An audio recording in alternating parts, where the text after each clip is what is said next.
I'm going to call the meeting of the special committee to order. I appreciate y'all sticking around. I know we're all a little weary, but we'll get to go home that much sooner if we start sooner. So let's begin. All right, we have all committees present and a few other interested folks. We appreciate y'all being here. The original scope of our meeting tonight was to discuss a resolution to hire special counsel. Events have changed since our last meeting, so our focus may be a little bit different. I would propose that our agenda be to first discuss the resolution, which was prepared, and then to second talk about either the continuation or discontinuation of the committee and the proposed scope if we continue to meet. So first, let's talk about the resolution, which was specifically written to hire the counsel that we chose at our last meeting. And that late filed resolution was placed on your desk. We chose not to introduce it tonight because it was decided that it made more sense for this committee to discuss whether we wanted to retain counsel just to have them, depending on where we can move forward. We can also circle back around to this as we discuss whether to continue the committee moving or not. So, Mr. Jamison, if you can just briefly tell us about the resolution and what the wording of it is so we can have that in mind as we discuss what to do with it first. I'll turn your mic on. The resolution proceeded from this committee's meeting on of March and would have specifically authorized the employment of the recommended law firm by this committee, Birch, Porter & Johnson, PLLC.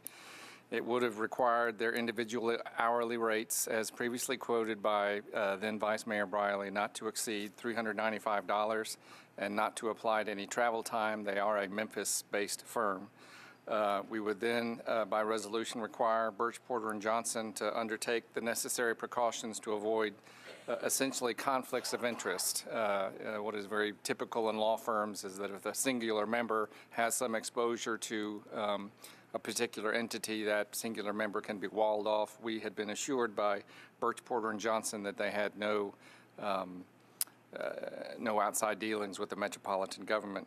The further resolution would have required all invoices and billings and statements to be submitted on a monthly basis so that the committee could keep track of the expenses, and those monthly invoices were going to have been subject to separate resolutions prior to payment. And then finally, for purposes of just day-to-day inquiries or keeping the committee up to date, at the request of Mr. Jeff Feibelman, who was the lead contact at Birch, Porter & Johnson, he requested that he be directed to someone in particular to have those individual contacts with alternatives. And it was recommended that it be Chair Lady Allen, first and foremost, in her absence, then Vice Mayor David Briley, and in his absence, me. And that was the resolution. Thank you for that explanation. So with that, I will open the floor up for discussion. Lots of interest in this. Councilmember Mendez. Thanks, Madam Chair. My suggestion is that we continue to move forward with the investigation, perhaps at a slower pace given the events of today, but still moving forward. From my perspective, there are two plea bargains today. Plea bargains are, in their nature, compromises. The only fact that we really know is that there were two plea bargains for felony theft. We don't know the mechanism by which the theft took place other than what we read in media reports. And we don't know, certainly from an oversight perspective, what we can do in terms of laws and policies and ordinances and bills to create the proper checks and balances to assure the public that this can't happen again.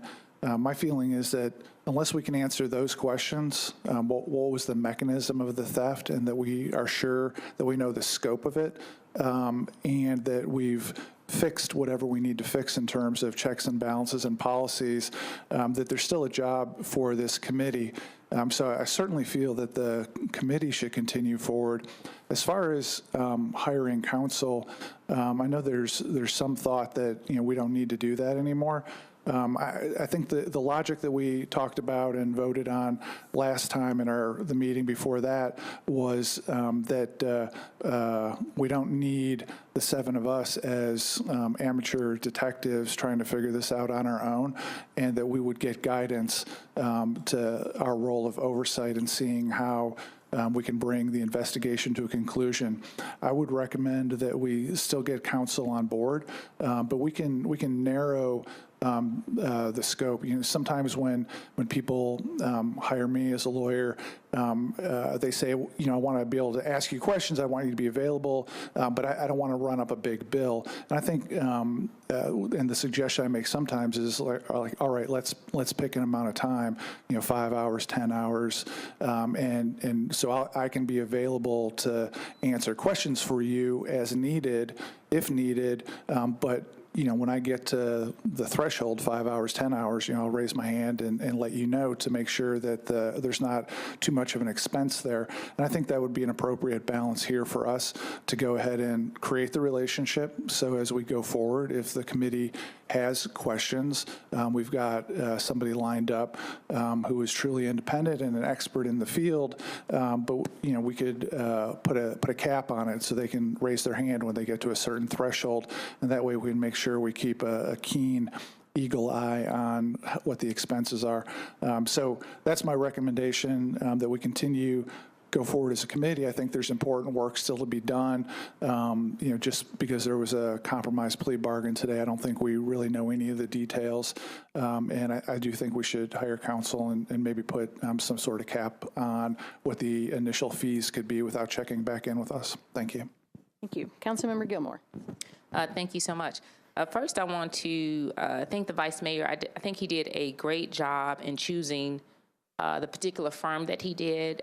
We gave him some particular criteria. I think he followed that, and I think that's pretty important. So I did want to highlight that. I like the fact that they were outside of the city. I like the fact that they were diverse. It was in terms of their experience. I like the fact that it was an African-American female. There's also a Caucasian female, and then you had a gentleman that had some general attorney experience. So I wanted to commend that. And then I wanted to ask 2 questions, and I'll come back around. It's all making sense, I promise. So what was our original scope that our audit office set for us? If we could just, what's our friend's name back here? Mr. Swan? Yeah, Mr. Swan. If we could just, I want to make sure, I want to review that, and then I'll move forward from there, I promise. Thank you. Mr. Swan, can you address your proposed scope? Actually, your revised scope. That's what we're working with at this point. Yeah. The revised scope was that the Office of Internal Audit would investigate mainly the travel transactions and the payroll issues, and then the standards of conduct would be for the counsel or the attorney for the counsel. And then also, in my talks with the counsel yesterday, one of the things we had on our scope was to be reviewing emails and telephone records, and we felt probably it'd be best if they were to handle that, and they had the skills to take care of that, and we believe that would have been the best course of action, because I would probably need to hire someone with more experience to do that, and they already had that capability available, so that was something we were going to propose. Okay, so it was to do receipts and email records, is that correct? Well, for our office was to look at all the travel, credit card expenses, travel expense reports, transaction registers in the mayor's office and in the police department related to travel for the security detail in the mayor's travels. And then in addition to that was looking at the overtime payroll with the police department and for the security detail within the scope of the resolution. Okay, good deal. And you're still going to do that, right? That's well, if you want me to go forward, yes. Well, normally, okay, I'm just thinking about people in the past. So, right, in the other areas, say like in, for a areola, did we have a? Jerry Earl, yes. Didn't you continue on with did you do an audit or did you continue on? We worked in hand with the TBI and the controller's office on that. So you still continued on after you stepped down? I'm trying to remember if we kept on, well, we were doing I have to refresh myself on what we did on that. Okay, that's fair enough. Thank you so much. I appreciate you. Okay, and so then my second question is, could we still ask our former mayor to come before the council because we have subpoena power? Is somebody able to answer that? Mr. Jameson? Yes, under the power that this board has, you have the ability to compel the attendance of witnesses, and that's not limited to metropolitan employees. Okay, thank you for that clarity. Okay, so I'm glad that I have that information. I do agree with everything with Council Mendez's thinking in terms of us learning from our mistakes. Like, how can we learn from our mistakes? But in terms of this committee continuing on, I do not think that we should continue to go on, because I think that's why I was asking Mr. Swan the questions that I did, and he will have to give some more follow-up. But it seems like that type of work is going to happen anyway, right? So, and in terms of, you know, he continued to say that TBI will continue on. So, Mr. Jameson, will TBI continue on, or are they complete at this point? I was told by a third party of a press statement to the effect that the TBI did intend to continue their investigation. I have not got firsthand knowledge of that. Okay, good deal. And so then, it was my understanding from a third party, a council member, that the TBI did intend to continue their investigation. I'm just not personally aware of that. okay, and then how many outside of the TBI, because I know it was our committee, it was TBI, and then it was the rules of procedures and conduct, right? The Board of Ethics, it's also possible the comptroller may be investigating. It's just that whether or not they're investigating is itself confidential, so we won't know that. So how many can you speak to? How many investigations are running at this point? Well, counting this one, then the Board of Ethical Conduct has a complaint before it. I think they're meeting tomorrow afternoon, and we'll determine whether or not to proceed with that. I assume the TBI, if I'm hearing accurately, that they are continuing. So counting this committee, I would have to say 3.5. I don't know if the comptroller is actually doing an investigation or not. Okay, so 3.5, and then we have our audit committee. So for that reason, I would say that we need to dissolve, because I'm thinking about time. I'm also thinking about the money that we would be spending for the attorneys. And I know originally when I took this up, I just have to be honest, I wanted to do it when Vice who is now Mayor Briley, had asked me, because I think it's very important that the citizens understood that, you know, whether we like someone or not, that we still want to be transparent and we want our office to still operate in integrity and honesty. I mean, so at this point, the TBI has, you know, brought their charges, or you know, Glenn Funk's office, I should say, which is the district attorney. Those charges have been brought forth, right? And so we still have 3 different committees that are still operating. So at this point, I'm not really clear about what our committee would be doing. And at this point, I don't know that I would feel comfortable asking our former mayor, you know, for subpoena power when we have so many different accesses to people that do this professionally, right? So we say the TBI is going to continue on. They do a very thorough job. The district attorney's office, will they continue on, or do they stop as of today? I don't know.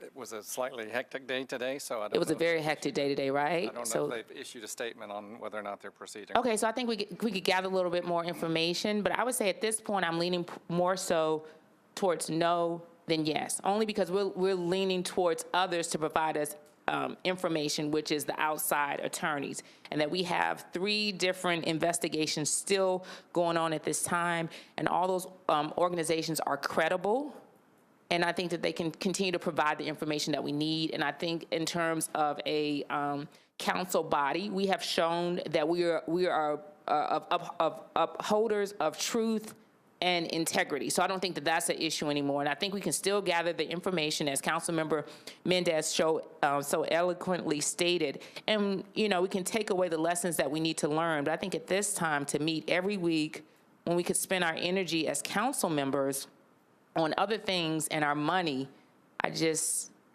think at this point it would not be fruitful. So my recommendation, with all those questions and comments that I have made, would be to dissolve the committee. Thank you, Councilmember. Councilmember Mina Johnson.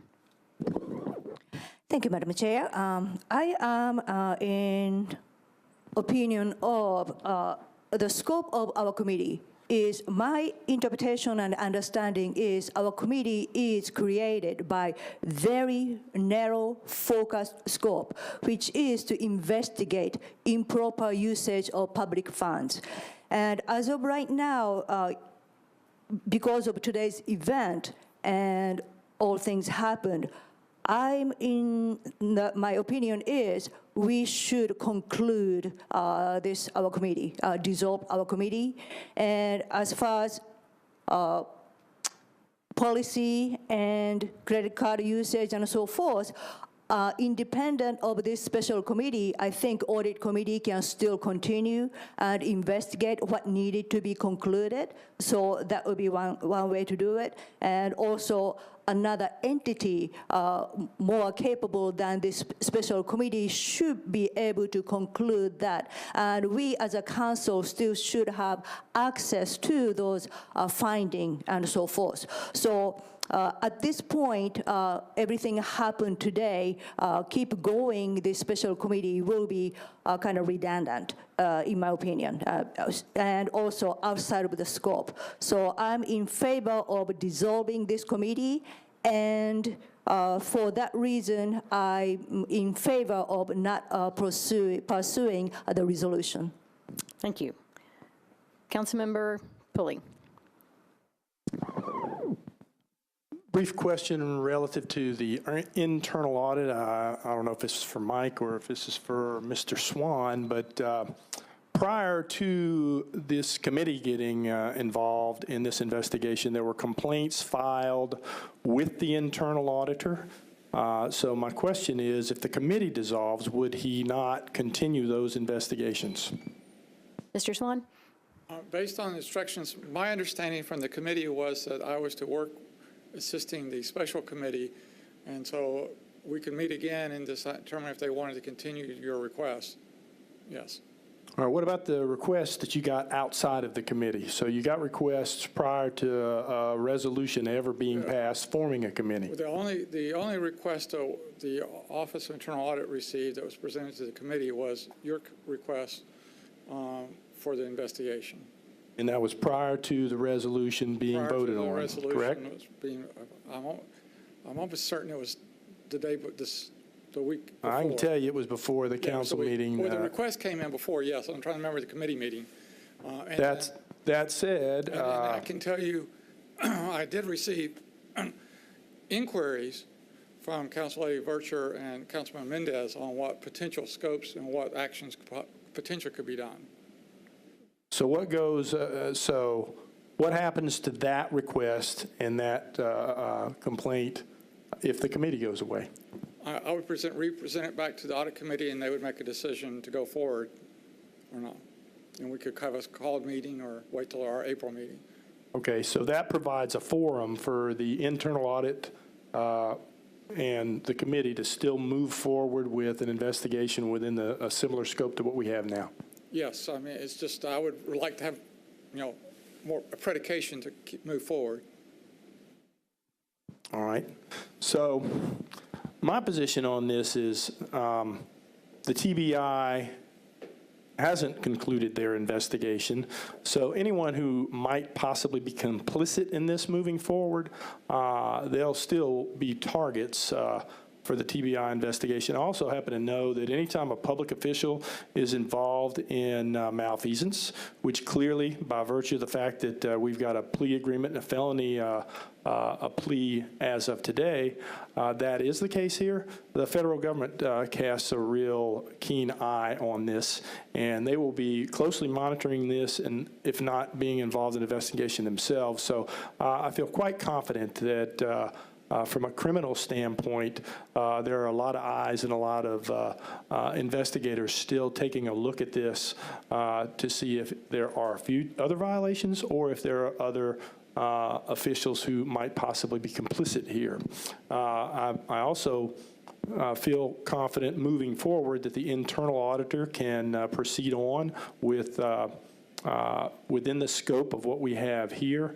As per the plea agreement, there are always going to be plea agreements by nature are negotiations, but there's nothing this committee is going to do that's going to draw that information out. It'll have to, and I firmly believe that the internal auditor can continue on. And had we started from this point with an indictment and a plea agreement by the mayor and a resignation, I don't believe we'd even be here as a committee. So I do believe that Councilman Mendez brings up some good points relative to policy issues.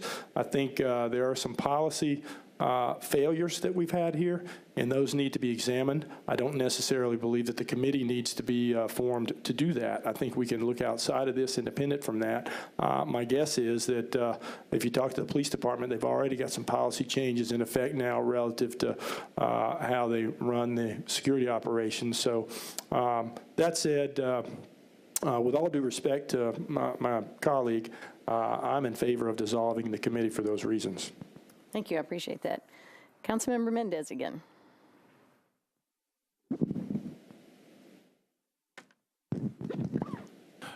Well, it is 9:44, and I see which way the wind is blowing here.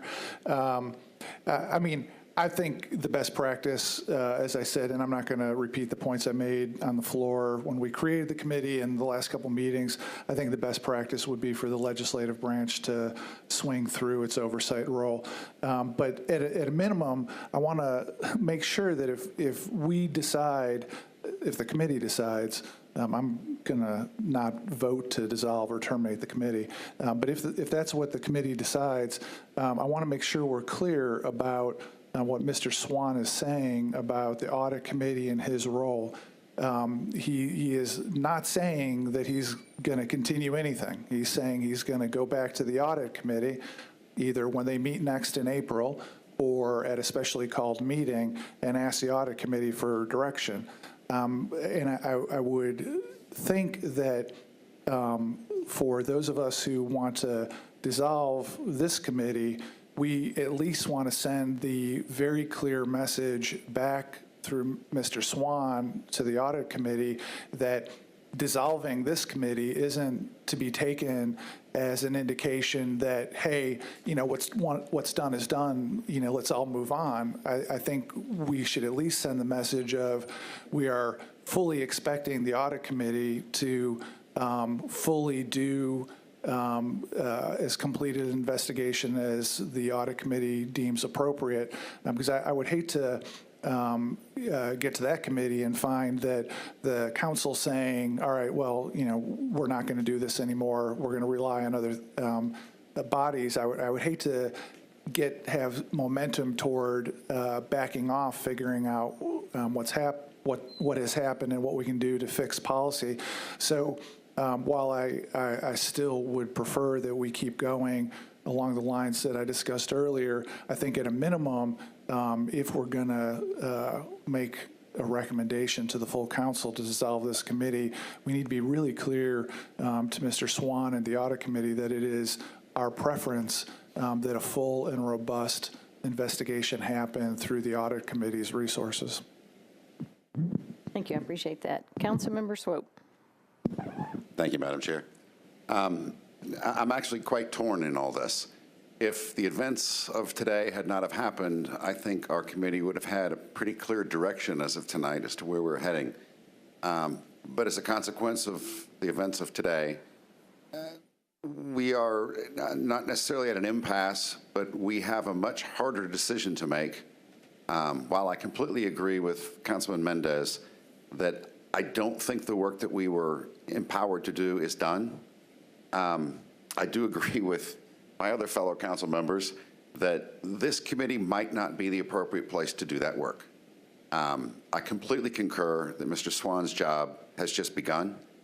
I think it's important not only to us as a council, but much more importantly to the constituents of Davidson County, that they do hear the real answers. Right now, we don't know the real answers. We have a plea agreement that tells us and our constituents absolutely nothing. I think if you do the work, if Mr. Swan does the work, and we get to the bottom of the numbers will point to the pieces of policy that need to be fixed, if that makes any sense. A councilman who's not on this committee, Mr. Glover, is a much more financially minded person than I will ever be. And in a conversation with him earlier, the money always tells the story, always. And if Mr. Swan does his job, and maybe, and Counselor, this is a question for you, Mr. Jameson, can this committee direct Mr. Swan to report to a committee such as the Personnel Committee of the Metro Council?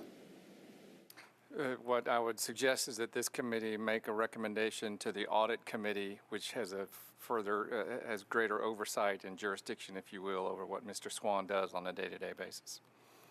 Understood.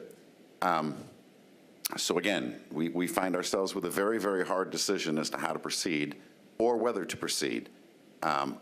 Again, I will repeat, I don't think our work is done. But again, I don't know if this is the appropriate venue to conduct that work in.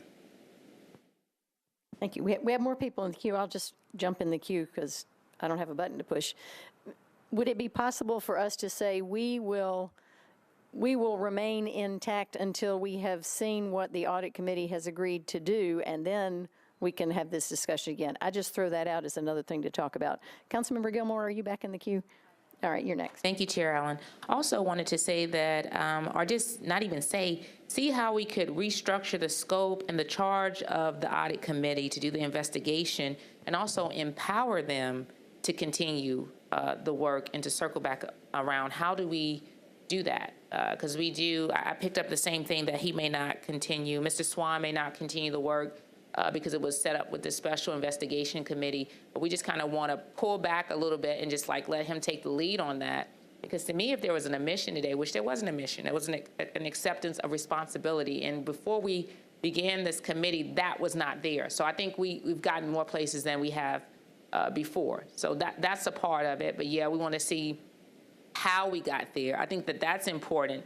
So I will say that we do have more information that we did before. Whether we like the information or not, we're in a totally different place than we were 2 weeks ago. So that would be my question to Mr. Jameson. How do we do that?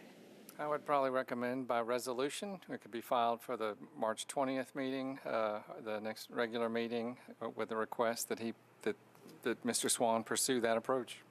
Okay, so I would like to put that forth just for discussion. I'm not making a motion now, but we can just, I think that would be something really to discuss, because we do want best practices, and we do want the Audit Committee to still be empowered to continue the work. But I don't know that we need to meet every Thursday for that work to happen. And I think that's where I am right now. So I'm not in opposition to continue the work. I just don't know that we need to be the ones to be so intimately involved with it. In the weeds. Okay, thank you. I appreciate that. We've gone through everybody on the committee, so I will recognize some members. Councilmember Haywood, you are, because we're not sitting where we're supposed to be, you are coming up shortly, and I will get to you. Let me see. Yeah, let me think my way through. Okay. I will, since I haven't recognized you yet, as soon as I figure out who you are posing as, Sharon Hurt. Very good. Councilmember Haywood, and then we'll go to people outside the committee. I have just one concern, and I think our responsibility is to the community, and I could have possibly misunderstood along the way, but I thought one of the initial reasons that we were formed was for transparency as it relates to our constituents, as it relates to the community. And I know many community members were excited and kind of echoing what Councilman Swope said. It's almost like a dichotomy. I'm really torn as to the pros and the cons of the whole idea of the committee, but what I'm not ambiguous about is the fact that we have a responsibility to the community. And I think the community looks to us for the transparency of all of this. And I don't know if Mr. Swan is His work is totally independent of us. I thought it was in conjunction with us. And if we could just strongly clarify that for the community in terms of how we will proceed and what that means for the community in terms of transparency. Thank you. I'll just, again, to pick up what Councilmember Johnson did, the resolution specifically said that we would investigate the circumstances of travel and other expenses, including overtime, to determine if there was any improper use of public money. That was our specific charge.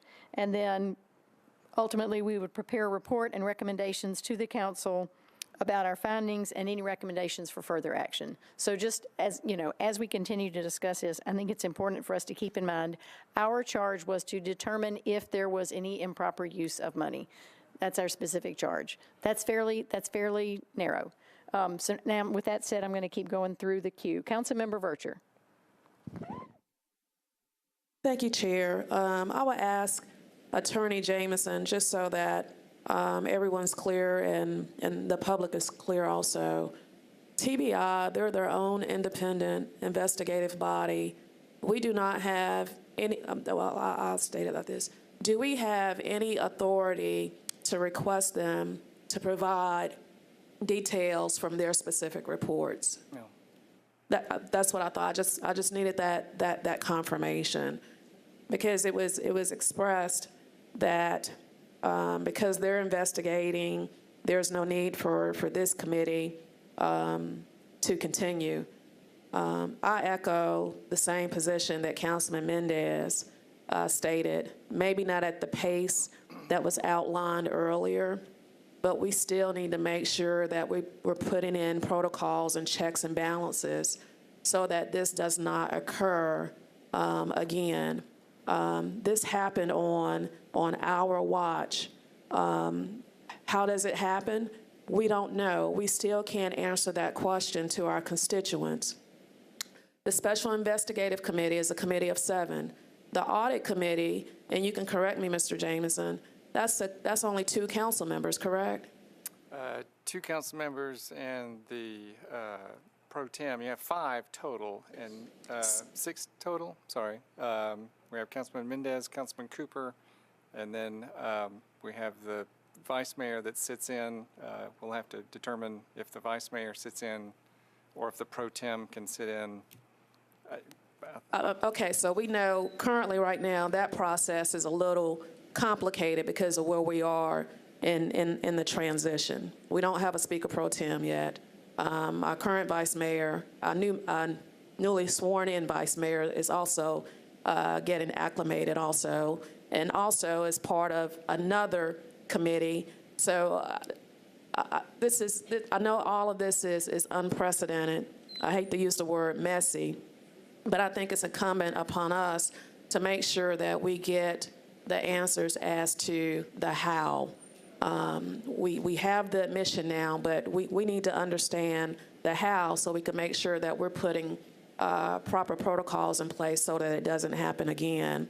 And use of taxpayer funds, I know many equate that as just to cash on hand or delivery of cash, but that extends beyond to understanding the use of metropolitan government vehicles, that policy.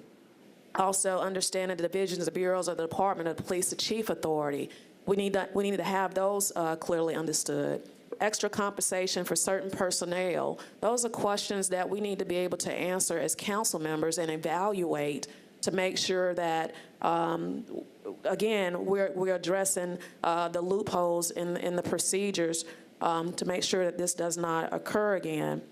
If the committee dissolves, we still don't have those answers. And today, there still is not a cap on extra compensation as it relates to overtime for security detail.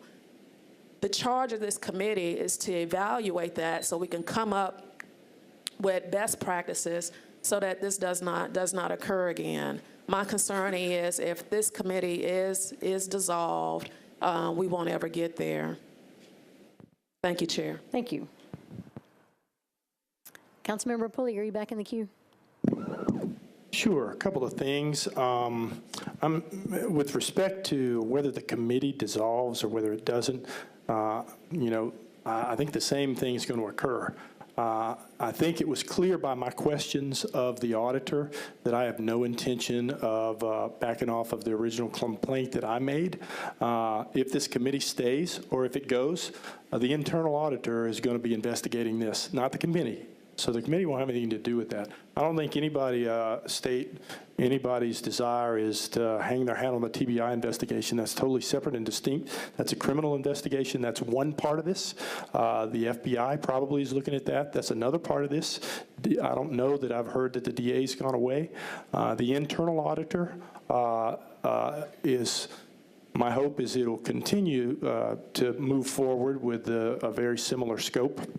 And I believe we can address these policy matters. I think it's important to note that there are council members on this audit committee to whom the internal auditor will be reporting, one of whom is Councilmember Mendez. Another is Councilmember Cooper. I can't imagine that these two guys are going to let anything slip through the cracks. They're very diligent. They're very good at what they do.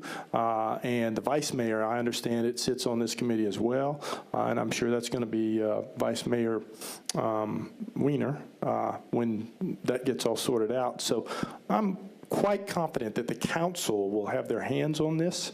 And from a transparency standpoint, they're reporting to them and they're part of this body. So I really see no reason for the committee to stay as it is now. I believe we can accomplish the same thing moving forward. And again, I would just renew my call that there is a complaint that I filed prior to this resolution, and I don't intend to back off of that complaint. And I would like to, as a matter of record, make note that I'm happy with the scope that Mr. Swan has put forward.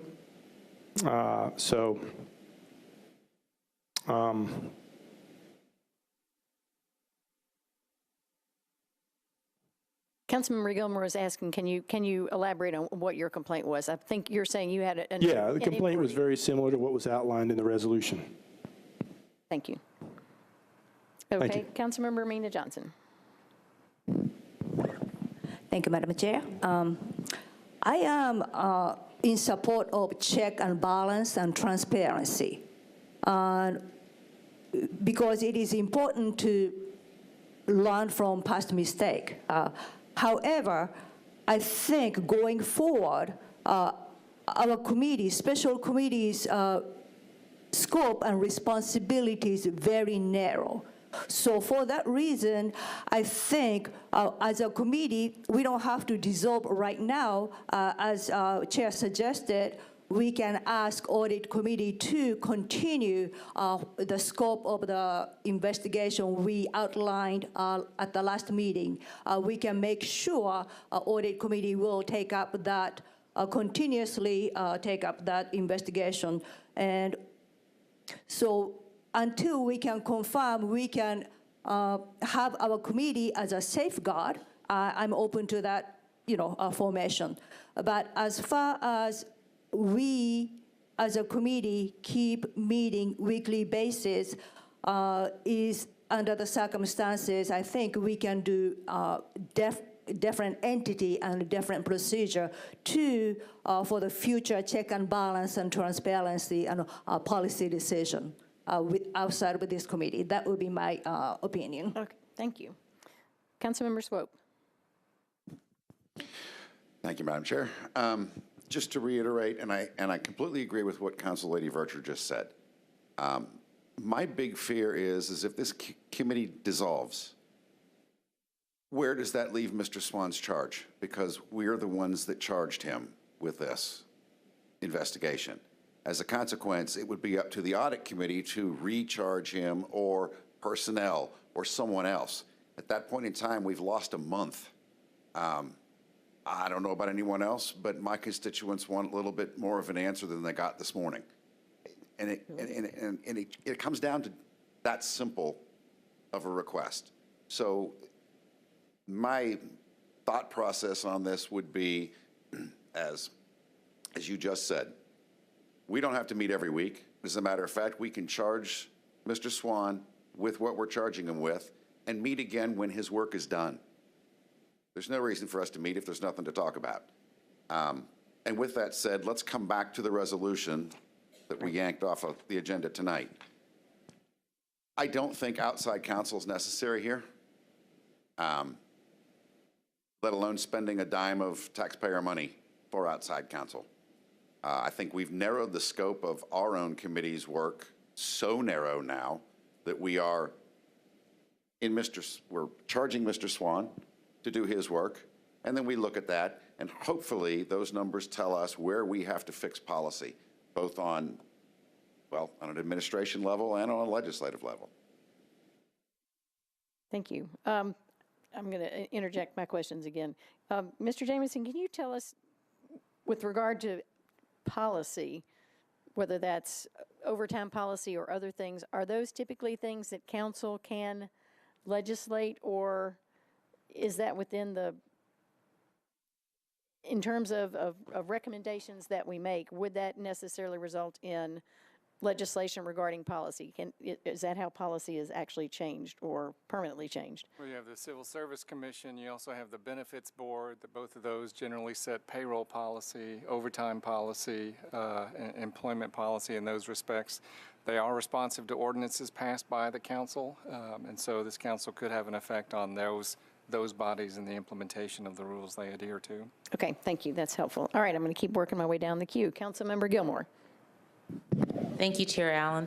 So I think perhaps, too, if we restructure the scope and the charge for the audit committee, and once again empower them, perhaps we need to change the scope and structure of our committee if we want to keep it. But I think by what you said, if I was listening correctly, you shared that it was to find out if there was mismanagement of money, right? That's what the resolution So said. if that's what the resolution said, we know that there was a mismanagement of money, right? And we even have someone there's an admission of, okay, I did that and I need to pay it back. So I think that part it's done. So in terms of our work. Now, if the committee wants to continue on, I see nothing wrong with that, but I think we need to restructure it at that point because half of the work is done.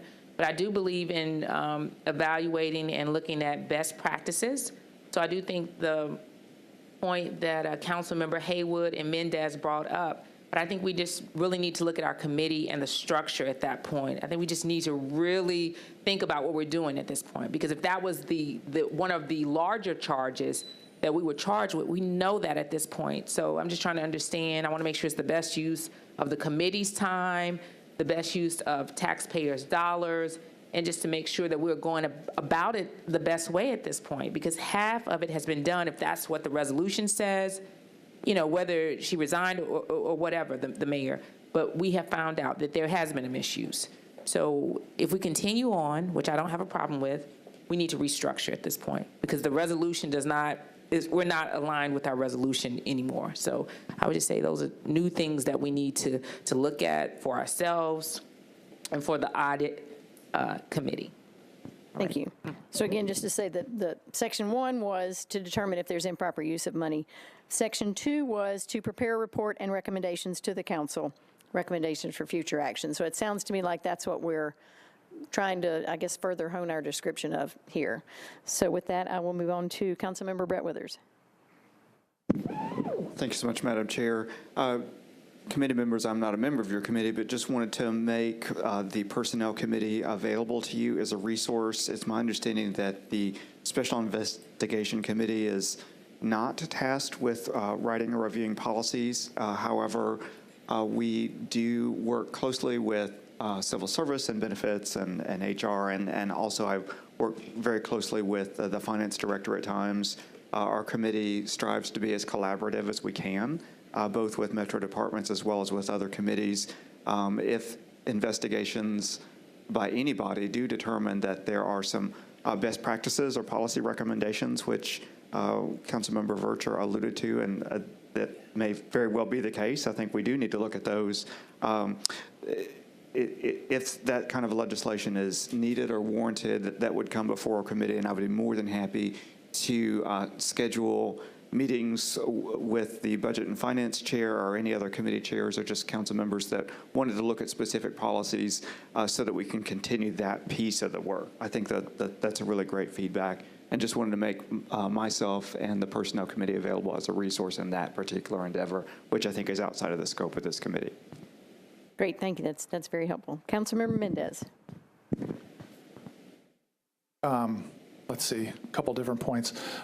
One, so we've heard Mr. Swan at the last meeting or 2 meetings ago talk about what work his office would do and what work outside counsel would do. If this gets pushed back to the audit committee, that distinction isn't going to go away. There's still going to be some stuff that Mr. Swan's internal people will be able to do. And then there's the things that he talked about, examining policies and employee review and compliance with policies that I suspect Mr. Swan would tell the audit committee, that's not a thing we do. And as I understand it, typically it would be Metro Legal that would then comment, and of course they're probably going to be conflicted. And so I just want to raise the possibility that if we push it back to internal audit, we could still end up, hiring an outside counsel. Now, Mr. Swan has a budget for outside resources because that comes up fairly frequently with the internal audit function. So I just wanted to raise that. That's one thing. And then the second thing is, at some point, I'm not going to make a motion to kill the committee. So at some point, somebody's got to actually make a motion. My suggestion is still the same. I think we could meet much less frequently and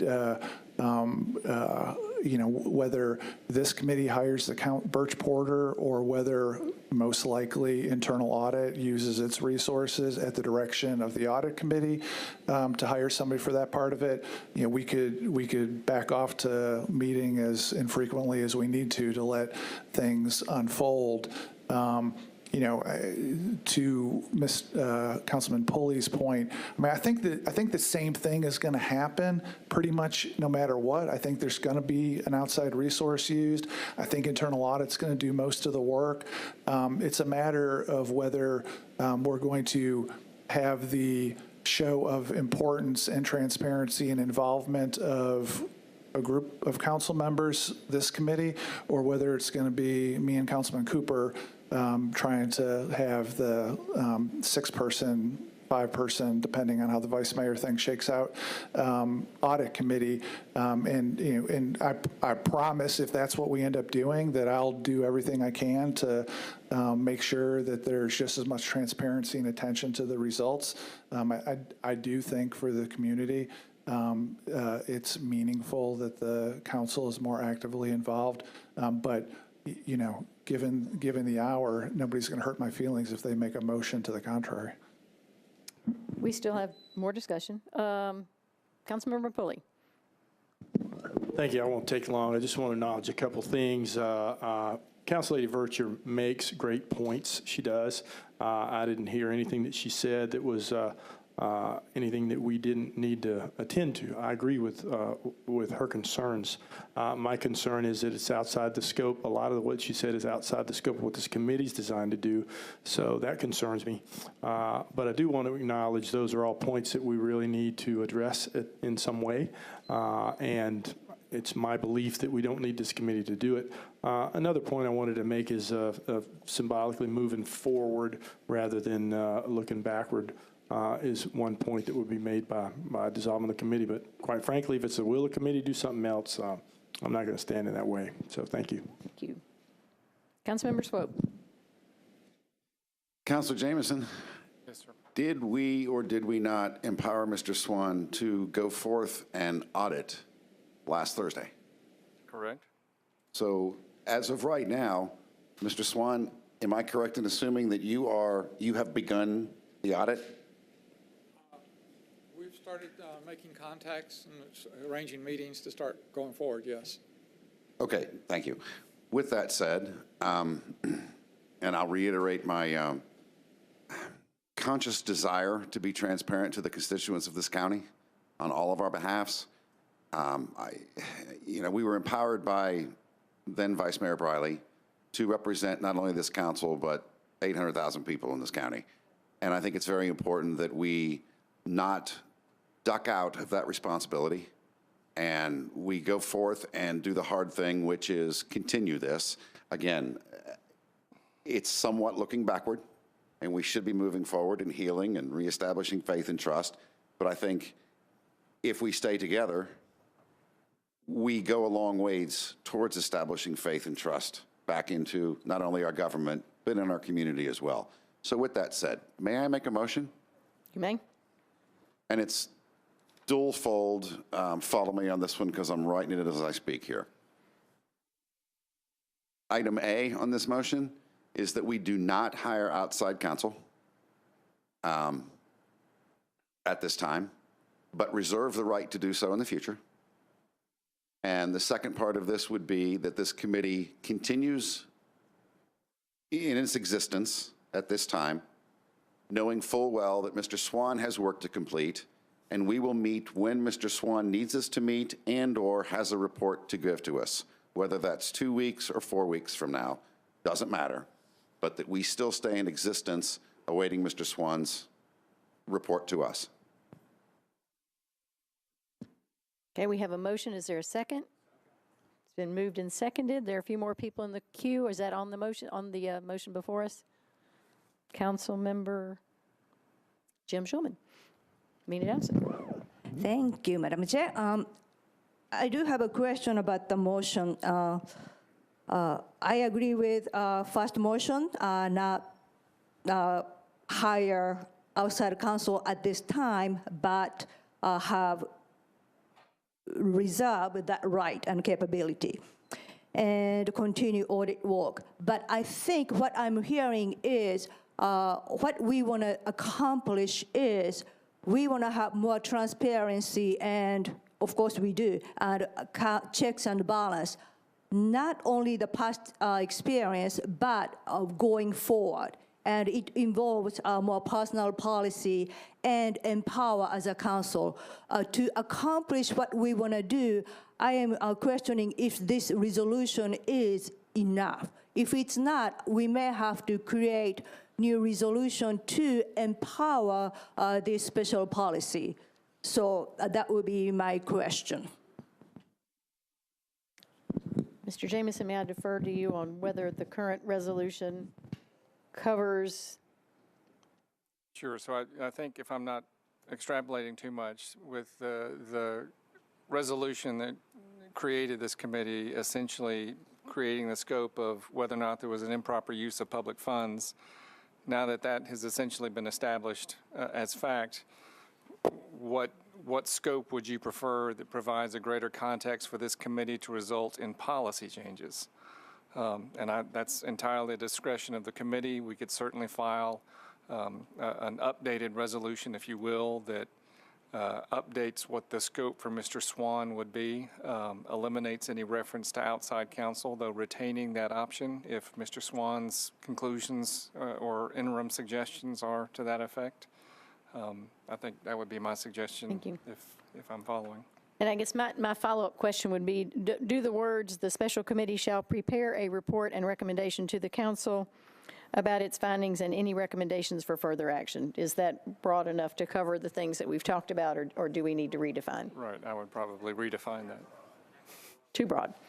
Redefine. Okay, so that will be perhaps a second motion or an amendment to the motion to The original resolution. update the resolution to redefine the scope. Mr. Swope, would you accept that as an amendment to the motion? Yeah, I would. Okay. I should turn on your mic. Okay.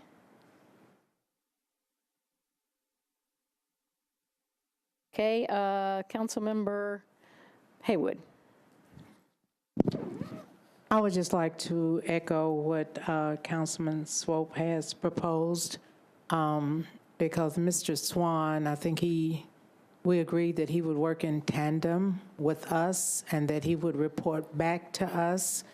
And again, I just think the transparency that we spoke in terms of and in light of as it relates to the community is just extremely important to me, because I can't count the number of times that the community seems to lose faith in us, and they feel like we do things somewhat under the table. That's actually, quote, the term that they often use. And I just think transparency is just very important, and I think that's the greater part of what this committee, it's a big part of why this committee was formed, and that's just very important to me and the people that I represent.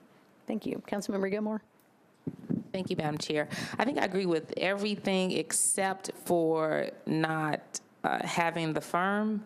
I am totally against that. It's a difference between being cheap and inexpensive, right? So I think that at that point, we are being cheap. I do not want to definitely, I support if we want to carry on with our investigative committee, but I cannot see doing this work at a professional level and not having a firm to assist us in that. So I think, you're just being too cheap. So at this point, we're wasting our time, and it's the thing, you pay now or you pay later. So on the back end, we're gonna waste a lot of time on the front end on things that they could guide us on, which is what we talked about at the beginning of why we would hire them versus moving forward without them. So I do not support not having the actual law firm. So if we move forward as a committee, we need to have a law firm. We need to be professional so we can look and see what really happened. We already said that we don't have that type of expertise, but we can bring the type of transparency that the city and the citizens expect. So I will not be supporting this. And I may be the only no, and sometimes I hate to be the only no when it doesn't make a difference. But just in terms of this, I think the matter is too serious. And if we're saying that we're fully committed to the citizens, either we're going to pay the money or we're not. And I don't like being cheap. And at this point, it sounds like cheap. We're talking about handling of evidence. We're talking about subpoenaing people. We're talking about how you process information and the handling of information. That is serious. So sometimes if you mess that up, those are things that can get you arrested or put in jail. We really need attorneys for that can help us with that. We don't have the time or the expertise. Mr. Mendez, by profession, has the expertise, but he doesn't have the time. So I do not support not having the law firm that we've already looked at. Thank you. Councilmember Mina Johnson. This mic. So, Mr. Jameson, could you come back and guide us and give us summary? So, what we are wanting to going forward is, I think, more broader than the resolution passed by entire council. So, to make us do what everybody want to do, what do we need to do? I think it'll help me, at least my train of thought, to summarize what I understand the outstanding motion is, and including the final component. The pending motion is not to hire outside counsel, though to reserve the right to do so, for this committee to continue its function and existence, to meet on an as-needed basis, depending upon any guidance Mr. Swan may need or when his report is prepared, and finally to update the resolution so that the scope can be amended. The scope now seems to focus on whether or not there was an improper use of funds, and some could conclude that's already been established. So that if that's been completed, that doesn't give this committee a touchstone to go forward from. And I would probably suggest, and will ask to circulate a draft resolution to all committee members, but something to the effect that for purposes of future policy establishment, the recommendations of Mr. Swan that have to deal with any excesses, any overages, any intransparency, any violation of payroll, travel, to the extent that this council has the ability to submit legislation that revises necessary codes, we have that option. I will wordsmith that much better than I just did now, though. That's pretty good. So, follow-up question is, because this committee was created by this resolution and selected by former vice mayor, if we update the resolution, do we have to resolve and create another special policy, or can we, as a special policy, update a resolution and continue our work? What I would suggest, just for clarity, is I think Mr. Swan has now the ability to move forward without losing ground. But in the interim, go ahead and file another resolution. It doesn't have to reinvent this committee. You will continue in existence, but simply that the scope be redefined so that Mr. Swan has a clear objective and this committee knows what it's asking for as a result. Did I answer your question? Yes, thank you. Thank you. And I guess just to wordsmith, I feel like what we're saying we're doing here is simply refining what our recommendations will revolve around. That we're not necessarily wandering down a whole nother path. We're a little bit clearer on what our recommendations may be involved in. So let's see, Councilmember Swope. With all due respect, I don't know that our direction has changed. I don't know that our charge has changed. With the second part of what we're tasked with, of writing a report recommending basically whatever, that's a very, very, very broad category to fall into. And if we take the information that we've already tasked Mr. Swan to find out and utilize that to write a report to the council and our constituents, and we take a little bit different slant with it rather than was public money used in an improper manner versus how was it used and how do we fix the problem in the future? I don't think that requires a change of scope for this committee. Just saying. That's why I would call it a refinement as opposed to a change. I would agree with that. So at this moment, we have a resolution before us, or a motion before us that Mr. Jameson just summarized, and we have a few more people back in the queue, so I will recognize them again. Councilmember Gilmore, did you just punch your button again? Okay, you're up again then. Punched it again. Go for it. Thank you, Madam Chair, for indulging me. I wanted to ask Mr. Swan if he could step up to that microphone back there, please. Yes, ma'am. Thank you, Mr. Swan. God bless your soul. Are you tired? A little bit. Okay, good. I appreciate the honesty. I'm a little tired, too. So I wanted to just, if you could tell us, you seemed to say that you would need some outside counsel to even look at the travel policy and how to formulate that. Did you say? I don't want to put anything in your mind. On the travel policy, well, looking back again, we had at one time had put into possibility of looking at the standard of conduct and executive orders, and that's where we were saying, typically, when we have an investigation and we're going to look at was there a standard of conduct issue or executive order issue, we would go to the Department of Law and get their opinion if there's a conflict of interest or something. There is a conflict of interest, that's correct. But when I'm looking back at the resolution, it doesn't really talk about looking at that. It's just talking about looking at travel and payroll records. But part of that was, you could kind of interpret that could be part of that process. So, all right, thank you so much. So do you feel like you would need an attorney, or you need attorneys, or you don't need attorneys? Well, if we're going to look at anything related to standard of conduct or employment, I don't like to make that decision based on our policies and making, it needs to. Okay, thank you so much. So just to kind of move forward once again, this is an investigation, right?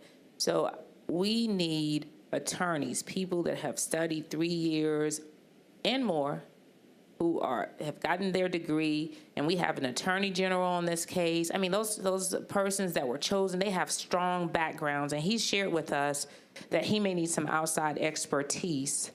And I know this is metro government money, and we want to be fiscally responsible, but sometimes I think you can just kind of waste your time, and you can just be, like, I think I said it before, and I don't know how else to say it, but if you're just too cheap, you can waste your time, and you come back spending more money on the back end, because he's not able to rely on Metro Legal because there is a conflict. There's a conflict. And usually one defers to the attorneys in an investigation at some point. And I'm just trying to see how we're going to pull this report together, the processes, and just making sure that it's without bias. Because if we do it, it could present a bias as well. So we went and we took all this time to get someone from another city that doesn't have bias, that has all these different experiences and opportunities in employment law. They know things about the state.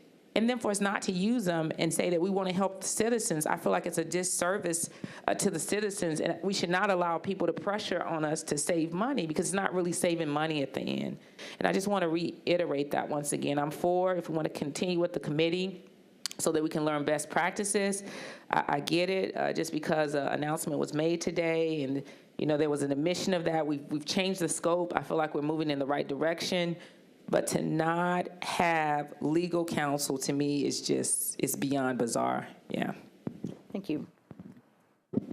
Councilmember Haywood.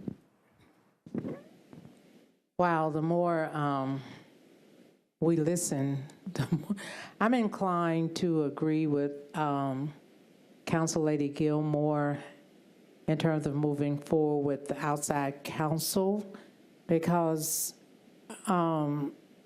with Mr. Swan and the expertise that he has, and he just articulated that the expertise of the council could clearly add another layer to what we're trying to accomplish. And I just think moving forward, the outside counsel would definitely,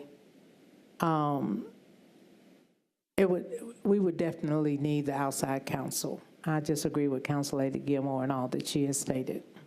Thank you. Councilmember Swope. Which is why, in my motion, we do reserve the right to hire an outside counsel, but it will be several weeks before Mr. Swan gets done with his work, at least, at the minimum. You said earlier last week it'd be, what, 4 to 6 weeks? We were hoping 3 to 4 weeks, and in our conversation with the council, that they needed us to finish our work before they could really get started to see. Excellent. We like 3 to 4 weeks. Can you make it 2? No, I'm kidding. But to that end, hiring counsel tomorrow versus hiring counsel after Mr. Swan gets done with his work, I would rather wait to hire counsel when we need counsel. And that council could be the same council that we have already chosen. Correct. So I renew Mr. my Jameson. motion. Thank you, I appreciate that. Again, a question, Mr. Jameson. Having initiated contact with this firm, do we lose anything if we simply put things on hold for some amount of time? I don't know how those things work. So the lead attorney for Birch, Porter, and Johnson was intending to travel here tonight and meet with Mr. Swan and with you. He saw the news and contacted our office and made clear that unless instructed otherwise, he was going to remain at the Memphis firm. I did relay to Mr. Feivelman that the committee was certainly not unanimous in their approach as to whether or not the firm would or would not be retained, and certainly not throw anything away to the extent he's already amassed documents. And I have no doubt that he will continue to do so. So if the committee were to elect to retain him, not immediately, but later, I know he would retain what he's got. There would be the loss of time, and I don't know if that's important to the committee, but I don't think he would lose any documentation. Thank you, that's helpful. Mr. Swope. I think I can make this a little easier for all of us. Can I split my motion into 2 motions? Split your motion. Certainly. Basically A and B. Okay. And B with the amendment from, it is, yeah, Councilwoman Johnson. Sorry, it's 10:30 at night and I've been up since 5:30 this morning. So A would be to continue the committee, meet when Mr. Swan As necessary, report or needs or when he guidance. gets a report. And to update our resolution simply to refine our scope, Correct. if we like those words. That would be A. That would be, That is the first motion we're voting on. yep, motion A. Okay. Okay, we have that motion, and it's been seconded and discussed. We have 2 more people in the queue. Do you want to speak on motion A, Councilmember Mendez or Haywood? There you are. A is committee stays in effect, meets as necessary with Mr. Swan, and then we're going to file a motion to refine our scope. Tell me how many. That was simply a resolution simply to state slightly more surgically that what we are doing is making our recommendations. And that's part of the motion? Currently, that is part of the motion. How many votes does that take to pass, Mr. Jameson? There's a 4. committee of 7. We'd be resolving amongst ourselves to refine the scope? No. If the committee wants to make a recommendation of the committee to the council. Yeah, how many votes at the council? By resolution, it would be a majority of the voting members. As opposed to the 30 that it took to, Correct. okay, I'm fine with that. great. Thank you. As I understand it, Motion it's 3 parts. Committee stays in effect, continues to meet as necessary with Mr. Swan, and part 3 is that the committee would recommend to the full council a refinement that of the resolution that would make extra clear what may or may not already be clear, that we can have recommendations about whatever policies are directly or tangentially are impacted by the theft of services that was acknowledged today.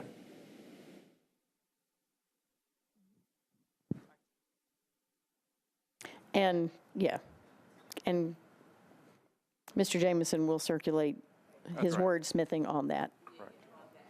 Okay, so that's been articulated several times now. Are we comfortable with what we're discussing? Councilmember Haywood, do you wish to speak on the current? I'm fine. I would like to defer to Councilman Mendez. Okay, so you're back. I think Council Lady Haywood has a question that would relate to the other half of the motion that isn't quite up yet about With regard to council. the hiring council. Okay. And so we can wait a second for that That will if be you'd a like. separate one. We'll come back to that. Okay, so we are now simply voting on continuing on a less frequent basis and refining our scope by resolution. All those in favor of that motion say aye. Aye. Any opposed? So let's see, 1, 2, 3, 4, 5. 5 voted in favor, 1 no. Chair was counting. I'm still thinking. I think having thoroughly, I will be a yes. Okay. Okay, so we have settled that issue. Thank you for the, I think, very thorough and thoughtful discussion. And now we are to Part B, which was the question of whether we hire counsel or simply say we will retain the right to do so. Actually, Councilmember Haywood's in front of you. All right, you may clarify. And to clarify this motion, which used to be A, but we just swapped them. So motion B tonight would be that we do not hire outside counsel at this moment, but retain the right to do so after we get initial reports from Mr. Swan and determine as a committee whether or not we actually need outside counsel. Because what I don't want to happen here is us to employ outside counsel and they incur any kind of charges when we may not need them in the future. We just don't know yet. Thank you. Councilmember Haywood. Prior to unpacking that and making a decision on it, I'd like for Mr. Swan to give us his thoughts regarding outside counsel, if he could extrapolate that for us briefly. Mr. Swan. Yeah, whether to hire now, or just his thoughts regarding it, period, outside counsel. Well, Yeah, I mean, yeah, definitely. He is at the mic, ready to answer that question. Okay, well, definitely, well, it's a two-part. His thoughts regarding outside counsel, that's one. And after that, now or later, or if he can do it all in one setting, then that's fine too. Thank you. Thank you, Mr. Swan. based on, I guess, the reduced urgency that we have now, I would think it would be prudent, and as the motion is, to wait till a report and then make a decision on what needs to go forward. This is my personal opinion. And the reason I'm saying that is because my discussions with council, the proposed council yesterday, was they needed to get our work completed before and review it before they could, because their big thing was going to be interviewing all the different players, and they needed to have the transactions, data, and the information to base their line of questioning. So, Thank you, that's helpful. Councilmember Mendez. Mr. Swan, I want to just follow up on that. That makes sense to me if your office was using your resources to do the hiring, but if it's to be hired by the council, then then we don't get that advice until at some point in the future. So the benefit of the conversation that you had with them is something that we end up hearing about secondhand. And I wonder, I guess I'm just pushing back a little bit. I mean, that makes sense if you were doing the hiring, but that's not the case here. Whatever the answer is fine. I'm just curious. Okay, what was your question again? The recommendation is, you said your personal opinion was we don't need to hear from them, and then you told us some legal advice that they gave you, but, we're not getting it, you're getting it. Correct. And that was, hopefully they were going to be here today to discuss that, and their plan was to stay over after this meeting and meet with the Metropolitan Clerk to see what information they could gather readily, quickly, to at least have a start on schedules and stuff like that.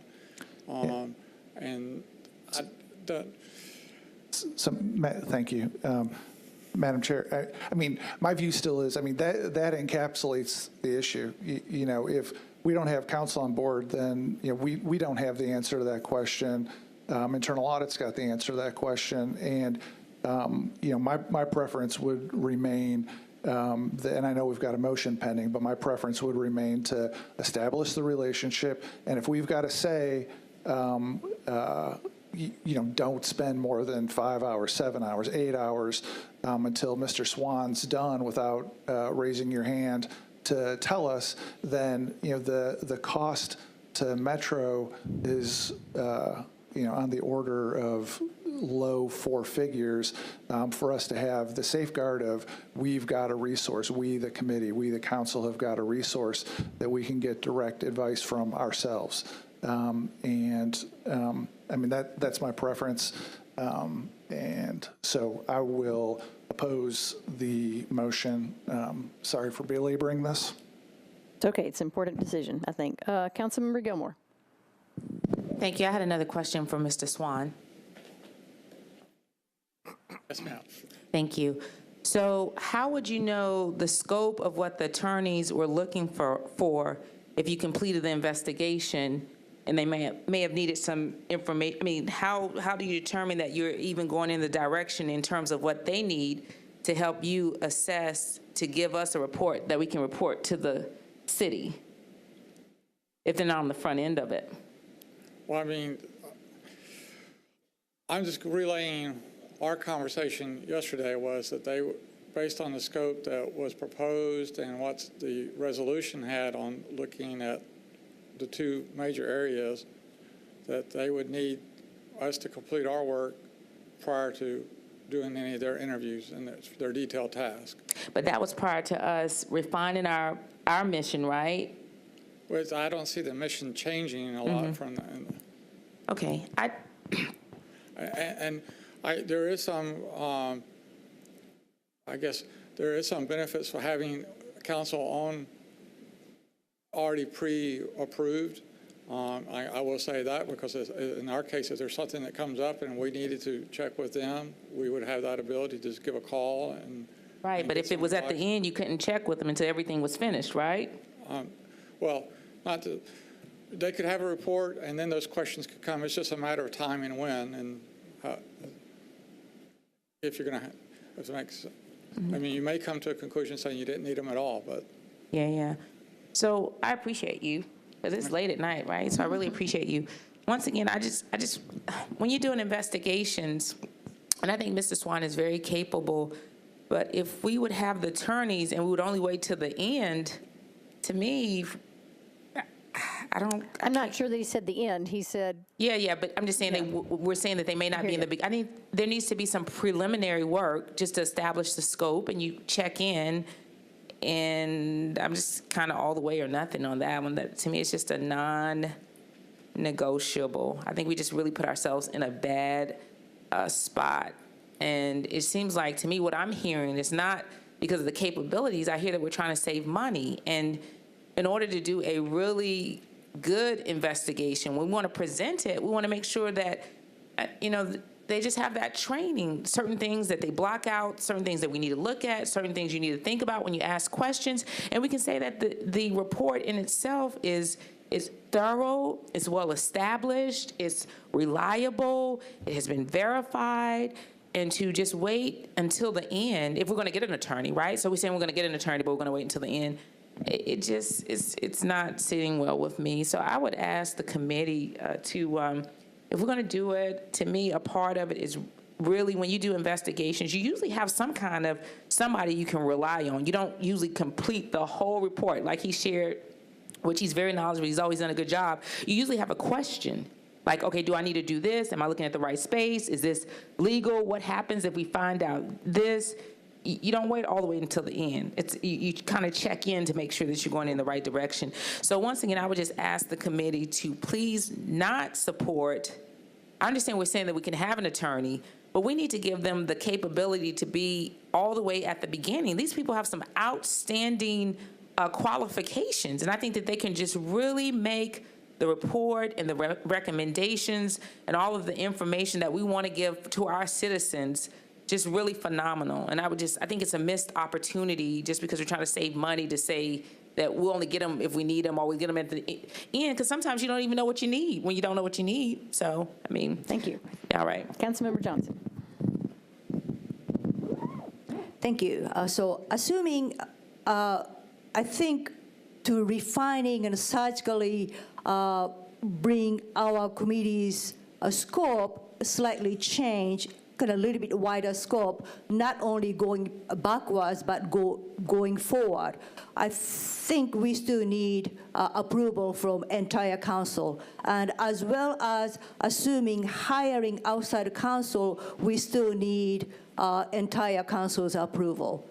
But however, regardless of if we can get there or not, as a committee, because our mission and scope is slightly changed, for that to make it right and make it really thorough, I am in agreement with Council Lady Gilmore. I think we should have outside counsel in the front end and then define scope of investigation and report we need, and work in tandem with Mr. Swan. So I think we can make a better job by defining what we want to find out and report to the council moving forward. So for that, I have to oppose Councilmember Swope's motion and go with Councilmember Gilmore.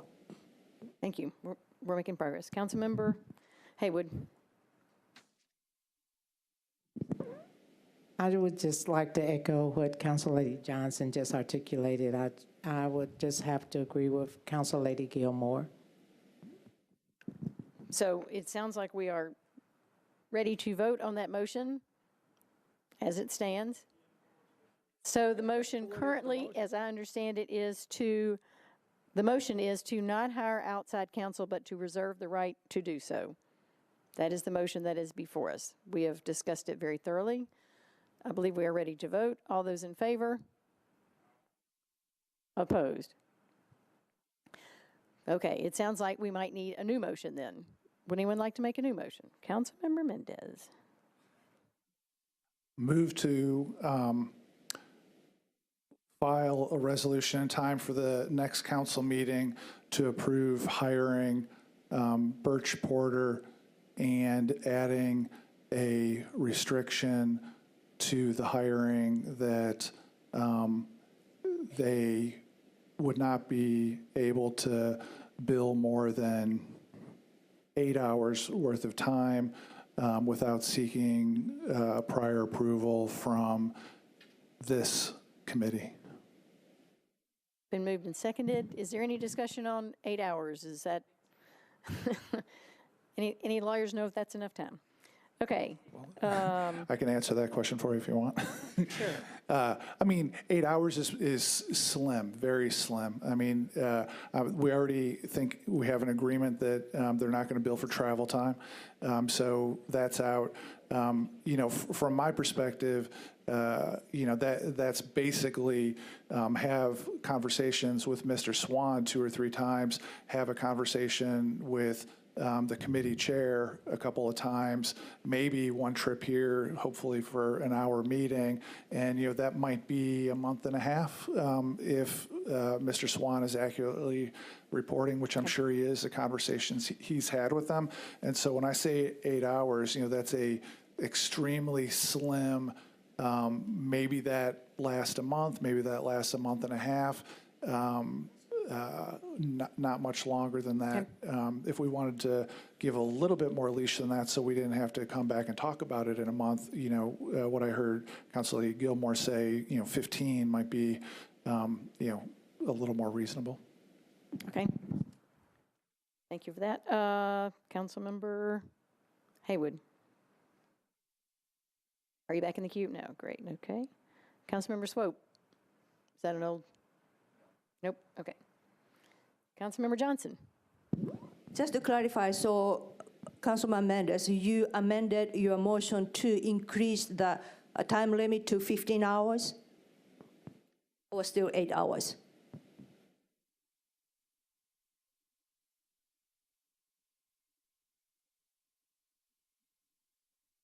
I didn't, but I guess I saw Mr. Jameson giving me a head nod. Yes, I'm amending the motion to have the limitation be 15 hours. That's still not a whole lot of time. Fair enough. And let me just to be clear, what we're saying is we would hire with an initial limit of 15 hours. Would we then have to have another resolution to go above that, or then we've already made the statement? The way I described it was that it would be 15 hours, and that before the firm could go beyond that, there would have to be advance permission from this committee. From this committee, not from the entire council? Correct. Okay, so everybody's clear on that. Okay, that sounds good. So we have a motion, and I think we're ready to vote. I believe we are. Any other discussion? Seeing none, all in favor of the motion to hire counsel with a cap of 15 hours before they would come back to this committee before they move any further. That's the motion. All in favor? Aye. Any opposed? 2 noes. 5-2. Motion passes. So before we adjourn, just very briefly, next steps, I think, just to reiterate, are for Mr. Jameson to craft 2 resolutions for us. One is essentially already written, but will be adjusted with regard to hiring the council. The second will be with regard to refining scope, just to reflect the conversation that we've had so the rest of the council knows what we're doing. Secondly, Mr. Swan will begin his audit in earnest, and at some point will indicate to me and or Mr. Jameson either when you need input from us or when you have a report that you're ready to make, and that you're let's see, and then also you will again need to finish the conversation with the council. We'll work on that. Okay. Should we assume that we would perhaps meet again in 3 weeks, or do we need to define that at all? Yeah. So we could move the March 15th to the 22nd or the 29th. Mr. Mendez. I think based on what we talked about, maybe we should have it be at Mr. Swan's suggestion when he's got an update to give us. Okay. We And would then ask him to give us a week's notice, perhaps? Yeah, so he we can reach out to Mr. Jameson or to you as Okay. committee chair. So at this point, we are not set on when our next meeting is be, but we will be notified in enough time to be set for that. Thursday seems to be a good day, so if you can sort of keep your Thursdays free a week ahead of time, then we'll try to work with that framework. Any other thoughts or next steps we need to think of? Thank you for a very thoughtful and robust discussion. I think that was important. We are adjourned.